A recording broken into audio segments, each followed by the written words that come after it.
इसी पे मैं बात करूंगी। मुझे तहरीक इंसाफ के रहनुमा सेनेटर हमायूं मेहमद साहब ज्वाइन कर रहे हैं।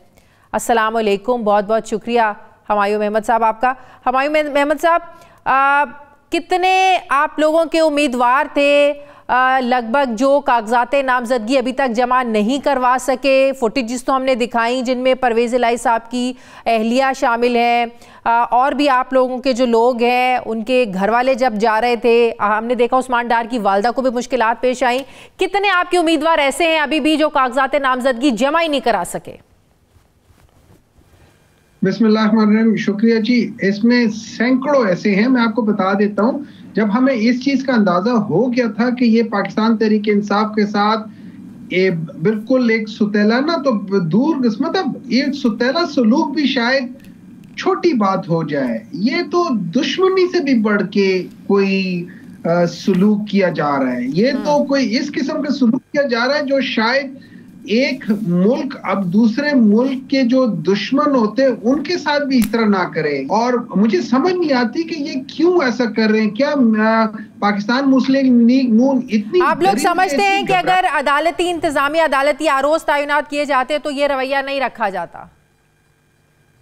देखिए, मुझे इसका मैं कह नहीं सकता, लेकिन जनरली होता ये है कि जो इंतजामिया है, जो ब्यूरोक्रेसी है, वो उनकी जो जॉब डिस्क्रिप्शन है या उनकी जो प्रमोशंस हैं वो डिपेंड करते हैं अपने सीनियर के ऊपर। वो सीनियर उसको अच्छी एसीआर लिखेगा तो सब हो जाएंगे। जजेस किसी हद तक इंडिपेंडेंट होते हैं। अच्छा, अगर 100 जजेस होंगे तो उनमें से 15, 20, 25 शायद इस तरह के हों जो कि गलत फैसले करना शुरू कर दें, लेकिन बाय एंड लार्ज उनमें से बहुत सारे लोग ऐसे होंगे जो शायद ऐसे ना करें। इसमें भी याद रखिए, एक सिग्निफिकेंट पोर्शन ऑफ जो आरओज थे उन्होंने खुद भी कंप्लेंट लिखी है। आपको 1 घंटे में कोई 60 के करीब तो आरओ ने भी कंप्लेंट लिखी है कि भाई हमारे साथ है, लेकिन आखिरी 4-5 घंटे 6 घंटों में उन्होंने लिखनी शुरू की है जो इलेक्शन कमीशन का। तो अगर जब हम हिसाबों को करते तो हमारा जो खदशा था, जो हमारा खौफ था कि जिसकी बेसिस पे हमने आरओज के ऊपर एक ऑब्जर्वेशन लगाई थी कि ये ब्यूरोक्रेसी को स्पेशली करके आ रहे हैं तो उनके पीछे प्लान ये, तो हम तो सही साबित हुए ना। तो अब हमारा सवाल ये है, ये सारा तो इस सारी सिचुएशन के बाद जब आप लोगों के पास बल्ले का निशान नहीं है, बकौल आपके सैकड़ों आपके उम्मीदवार रह गए हैं जिनके कागजात नामजदगी ही जमा नहीं हुए, तो जाहिर है उस तरीके से तो अब आप लोग की जो लोग हैं तहरीक इंसाफ के लोग इलेक्शन में पार्टिसिपेट नहीं कर सकेंगे। तो अब क्या स्ट्रेटजी क्या है आप लोगों की? जिन लोगों के कागजात नामजदगी जमा हो गए हैं वो क्या कैसे अब इलेक्शन लड़ेंगे? अलग अलग निशान लेंगे, आज़ाद हैसियत में इलेक्शन लड़ेंगे? क्या स्ट्रेटजी अब आप लोगों की? मैं ये समझता हूँ कि वो कहते हैं ना, इट्स अभी बहुत टाइम रहता है, ठीक है ना, वो between the cup and the lip वाली बात है। वो अभी बहुत कुछ रहता है और उस पर हम लोग बहुत सारी चीजें देखेंगे कि आगे क्या होता है किस लिहाज से। लेकिन ये असल चीज है, ये तो जो सुप्रीम कोर्ट है ये उसके ऊपर एक सवालिया निशान बन रहा है, उनके अहकामात के ऊपर सवालिया निशान बन रहा है। ये कॉन्टेम्प्ट ऑफ द कोर्ट हो रहा है। ये जिस तरीके से है, जिस तरीके से इलेक्शंस लड़वा रहे हैं, ये तो इलेक्शंस नहीं है, ये तो सिलेक्शन से भी बढ़ के कोई चीज हो रही है। ये तो ऐसा लग रहा है जैसे मतलब आपने एक बंदे के लिए सारी चीजें स्टार्ट की और उसको बुलाया इसलिए कि उसको आपने कहा है कि भाई तुम आ जाओ, डरो मत। पिछले 1 साल से आप लोगों के हालात नहीं बदले। में रखा हुआ है तो आप शेर को बांध के रखा हुआ है, आप आ जाओ, डरो मत, और वो फिर भी डर डर के आ रहे हैं। 9 मई के बाद जो पीटीआई का हाल हुआ वो तो सबके सामने ही है, लेकिन अब इलेक्शन प्रोसेस में जो पीटीआई के साथ हो रहा है, इसके बाद आप समझते हैं जो आप कह रहे हैं कि अभी बहुत टाइम पड़ा है, जितना भी महीने 1.5 महीने का टाइम है, क्या उम्मीद है आप लोगों को इसमें? क्या बल्ले का निशान वापस मिल जाएगा? दोबारा से लोग कागजात जमा करवा देंगे? क्या होगा? हमें उम्मीद ये है कि अगर सुप्रीम कोर्ट वाकई चाहती है कि इलेक्शन फ्री और फेयर हो या नजर आए, तो सुप्रीम कोर्ट को 2 डिसीजन लेने पड़ेंगे। डिसीजन नंबर 1, पाकिस्तान तहरीक इंसाफ के जिन लोगों को उन्होंने रोका गया, जिन लोगों को रोका गया है फ्रॉम फाइलिंग द पेपर, उन सब के पेपर एक्सेप्ट होने चाहिए। नंबर 1। नंबर 2, जो पाकिस्तान तहरीक इंसाफ एक बात बताएं, मेजॉरिटी जिनके कागजात नामजदगी नहीं जमा हुए रोका गया है, एतराज क्या लग रहा था उन पे? जाहिर है कोई तो रीजंस नहीं है ना उनको। छीन रहे हैं, पेपर छीन रहे हैं, बैंक वाले पैसे नहीं जमा कर रहे। वो कहते हैं अगर मैंने पैसे जमा कर दिए मेरी नौकरी चली जाएगी। आपके जो आरओज वाले वो एक्सेप्ट नहीं कर रहे, कोई एतराजात नहीं है, पेपर उनसे छीन के लेकर जा रहे हैं। मतलब मैं जा रहा हूँ पेपर लेकर जा रहा हूँ तो एक बंदा वो फुटेजेस तो हमने दिखाई हैं, वो फुटेजेस तो हम लोगों ने दिखाई हैं, लेकिन कुछ उम्मीदवारों के जो कागजात हैं वो एतराजात लगाकर भी वापस किए हैं।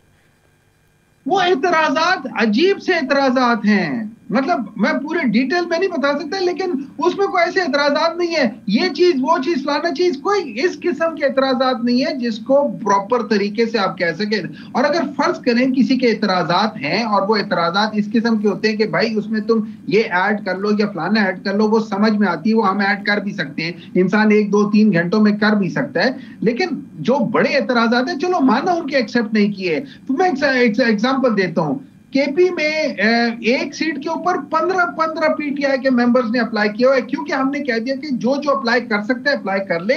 जब हमें फाइनल लिस्ट आएगी कि किस जगह से, फिर हम उसमें से करना शुरू करेंगे। तो हमने एक रिवर्स इंजीनियरिंग की, बजाय पहले शॉर्टलिस्ट करके उनको करें, हमने कहा तुम सब अप्लाई कर लो, एंड में जो हो जाएंगे उसके बाद हम देखेंगे अब इनमें से किस कैंडिडेट को दे। तो ये भी हो सकता है, बहुत सारी चीजें हो सकती हैं। लेकिन देखिए दूसरी बात जो है वो सबसे इंपॉर्टेंट बात है, जो इलेक्शन जो सुप्रीम कोर्ट को देखना होगा। और वो क्या देखना होगा? वो ये देखना होगा कि जिस तरीके से पाकिस्तान तहरीक इंसाफ के जो बैट का निशान है वो हटा दिया गया है, उसके अंदर क्या चीज है? असल मसला ये, वो कहते हैं कि जी आपके बाकियों का कोई इतराज नहीं था, आपका इतराज था, मान लिया इतराज था। इतराज किसने किया है? क्या वो इस वक्त वो बानी मेंबर था, आज से 25-30 साल पहले था? क्या आज वो पाकिस्तान तहरीक इंसाफ का मेंबर है या नहीं? मैं आपको मिसाल देता हूं, राना सनाउल्लाह पीपल्स पार्टी के मेंबर थे, आज नहीं है। क्या आज वो पीपल्स पार्टी के इंट्रा पार्टी इलेक्शन में इतराज उठा? बिल्कुल ठीक है। अच्छा, पंजाब में हमने देखा है कि पीटीआई को कागजात की वजह से ज्यादा मुश्किलात का सामना करना पड़ा। जितनी छीना झपटी हमने पंजाब में देखी, वो उतना सारे मामलात ना केपी में खराब हुए ना सिंध में खराब हुए। इसकी क्या वजह है? पंजाब में क्यों? पंजाब में इसलिए कि पंजाब में ही तो पाकिस्तान मुस्लिम लीग नून ने मार खानी है ना, उन्होंने तो अपने आप को सेव करना है। ये तो उन्हीं की गवर्नमेंट है, सब कुछ उन्हीं के लिए हो रही है। पंजाब में ही तो सारा गलत काम हुआ है, जितने गलत काम हुए पंजाब में ही तो हुए हैं। इसी वजह से तो हम कहते ही रहे हैं कि ये सारा काम जो है, ये वहां की जो प्लानिंग, सारी चीजें, जो लंदन प्लान, जो सारे, तो आप समझते हैं कि इसीलिए ब्यूरोक्रेसी से लोगों को लगाया गया, आरओज को लगाया गया? एग्जैक्टली देखिए है ही सारे, ये आपका 50% फोर्स ही पंजाब की है, आपकी असल सीटें ही पंजाब में है, असल जो गेम ही ये तो अनफॉर्चुनेटली पाकिस्तान का जो बैलेंस ऑफ पावर है वो एक सूबे में है, which is a very wrong thing. इसी वजह से इस सूबे को कम से कम 4 एडमिनिस्ट्रेटिव हिस्सों में डिवाइड होना चाहिए। शाह महमूद कुरैशी साहब की रिहाई के इम्कानात हैं जमानत के बाद? क्या वो फिर अपनी जो कैंपेन है वो चला सकेंगे? हालात तो वैसे नहीं लग रहे हैं, यहाँ पे कागजात नहीं लोगों को जमा करवाने दिए जा रहे, कैंपेन चलाना तो दूर की बात ही लग रही है। देखिए मैं ये समझता हूं कि अगर हम जो कर रहे हैं इसका फायदा क्या है? क्या इसका फायदा ये है कि मुल्क में हालात बेहतर हो जाएंगे? Absolutely not. क्या इसका फायदा ये है कि ये पाकिस्तान तहरीक इंसाफ को आप एक कोने पे लगा दोगे? Absolutely not. क्या इसका फायदा ये है कि इससे मुल्क के हालात जो हैं वो सुकून में हो जाएंगे? Absolutely not. उल्टा